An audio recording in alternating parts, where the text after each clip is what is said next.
to a shooting. This was an apartment complex near I-240 in May. Video very clearly shows what happens. It appears that the suspect or suspects were targeting this individual. He backs into a parking spot at this apartment complex. They're waiting in the parking lot. They quickly drive by him, open up one of the doors, and fire several rounds.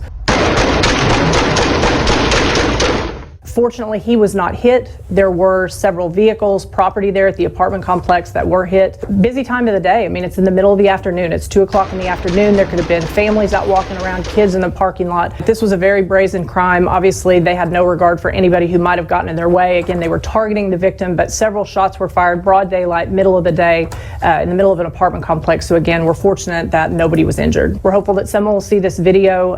It's a four-door Nissan, and we're hopeful that someone will recognize it or have information on our case.